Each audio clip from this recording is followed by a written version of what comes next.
Hello everyone, welcome to my channel the good yapper. क्या Nancy ने इस बार अपने कैन फिल्म फेस्टिवल के आउटफिट को कॉपी किया है? अभी नैन्सी ने इस बार के कैन फिल्म फेस्टिवल में अगेन अपना छाप छोड़ा है, बट ऐसा लग रहा है कि it's not going in a good light. We all know कि she is famous for designing her own outfits and presenting it to the big platform. और इसी के लिए तो वो पास्ट में बहुत फेमस भी हुई थी जब उन्होंने अपना बड़ा सा pink gown for the last Cannes film festival design किया था। लास्ट टाइम भी उनको अपने डिज़ाइन के लिए बैकलैश मिला था। लोग बोल रहे थे कि ये तो कॉपीड है, ऐसा डिज़ाइन तो ऑलरेडी बहुत लोग पहन चुके हैं। बट उस डिज़ाइन की बात कुछ और थी। वो काइंड ऑफ जेनेरिक था और ऑलरेडी बहुत सारे सेलिब्रिटीज उस डिज़ाइन को पहन चुके थे।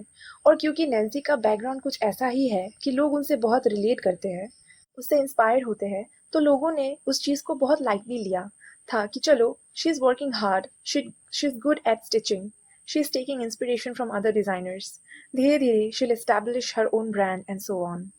But this time there are proofs and allegations जो उसके आउटफिट्स पे लगाए जा रहे हैं। तो नैन्सी ने इस बार के कान के लिए टोटल 8 आउटफिट्स डिज़ाइन किया था और उन्होंने अपने सारे आउटफिट्स के डिज़ाइंस बीटीएस भी अपने सोशल मीडिया पे शेयर किया था। बट एक पर्टिकुलर आउटफिट का बीटीएस उन्होंने बिल्कुल भी शेयर नहीं किया था। This is the particular outfit. और इस आउटफिट के बारे में नैन्सी ने ये पोस्ट किया था, ये कलर मेरी मम्मी का फेवरेट है, इसीलिए इस बार डिसाइड किया कि इस कलर में ड्रेस डिज़ाइन करूँ। इसे बनाने में पूरा 1 मंथ लगा और मैं लास्ट मोमेंट तक तैयारी में लगी रही क्योंकि ड्रेस काफ़ी हैवी थी। दिल से शुक्रिया उन सभी का जो इस प्यारी जर्नी का एक हिस्सा रहे। आप सबके बिना ये मोमेंट वापस इतना स्पेशल नहीं होता। और जैसे ही नैन्सी इस ड्रेस के साथ मीडिया में अपीयर हुई, तो एक बहुत फेमस सिंगर है नेहा भसीन, उन्होंने पोस्ट किया, this corset looks so familiar. उन्होंने नैन्सी पे एलिगेशंस लगाए कि ये नेहा की ड्रेस है, उसकी कॉपी की गई है, ये नैन्सी की खुद की डिज़ाइन नहीं है। नेहा ऑलरेडी इस ड्रेस को अपने एक कॉन्सर्ट के दौरान पहन चुकी है। एट द सेम टाइम सूफी मोतीवाला ने भी पिक्चर शेयर करते हुए कहा कि नैन्सी ने ये ड्रेस का डिज़ाइन कॉपी किया है। और एक स्टोर जो कि बैंड्रा बेस्ड है, उन्होंने भी क्लेम किया है कि ये ड्रेस उनके स्टोर से 25,000 रुपीज़ में खरीदी गई थी। ये जो स्टोर है ना, उन्होंने अपने इंस्टाग्राम पेज पे ये डिज़ाइन का पोस्ट ऑलरेडी 19 फरवरी को ही शेयर कर दिया था। तो ये स्टोर भी कहीं ना कहीं नैन्सी पे एलिगेशंस लगा रहे हैं।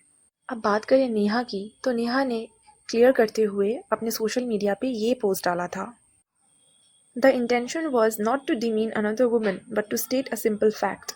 We have all worked hard to be where we are. We are all self-made, but to call someone else's work your own will never be okay. The Source, from Bombay, has also walked its way up to a small garage they walked out for 15 years ago.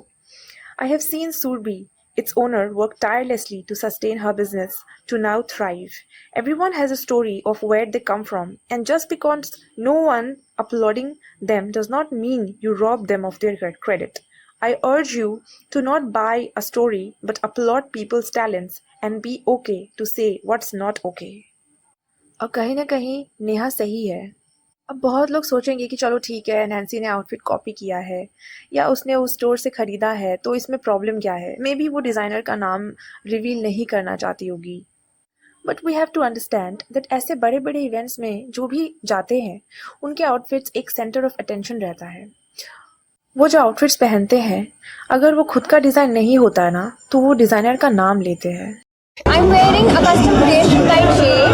I'm wearing a custom piece, Anmol and Bindu. I am wearing the stunning Nicole Sposa. Oh, I'm wearing this custom corset sari. Kalki it's simple कि आपने जिस designer के outfit पहने हैं, उनको उनके काम का क्रेडिट देना।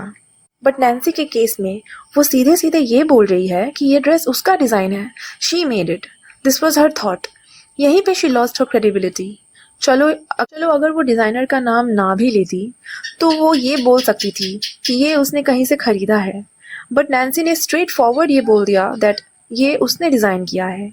जब नैन्सी का ये लुक बाहर आया था, तब उसके फर्स्ट लुक से ज़्यादा लोग उसके सेकंड लुक को बहुत ज़्यादा पसंद कर रहे थे।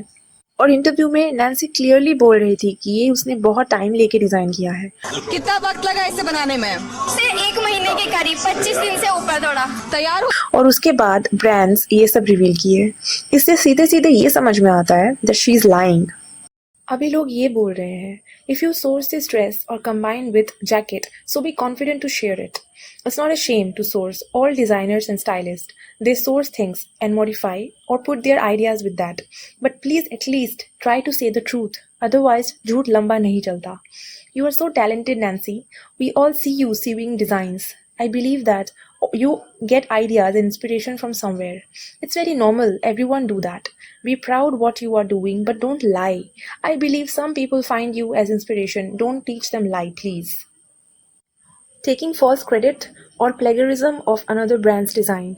Either way, it's absolutely unacceptable and rather sad coming from someone who has so much talent and potential. This makes us question your previous designs. अभी इन सब के बाद नैन्सी ने अभी तक कुछ क्लैरिफिकेशन नहीं दिया है. वी हैव टू अंडरस्टैंड कि एक तरफा नैरेटिव से हमें अपना फाइनल ओपिनियन नहीं बनाना चाहिए. मेरे हिसाब से नैन्सी को इन एलिगेशंस को एड्रेस करना बहुत ज़रूरी है. सी, नैन्सी की जर्नी ना कोई स्पून फेड जर्नी नहीं थी. She is been through a lot and has come a long way. अब कुछ गलत हुआ है जो कि बहुत बड़े बड़े सेलिब्रिटीज से हो जाता है, तो the best that they can do is उसको एड्रेस करे, अपोलोजाइज करे. नहीं तो फ्यूचर में ना उनकी कोई क्रेडिबिलिटी नहीं रह जाएगी. इसी के साथ इस वीडियो को यहीं एंड करते हैं. Do let me know your thoughts about the same and I will see you in the next one. Till then keep Yaping.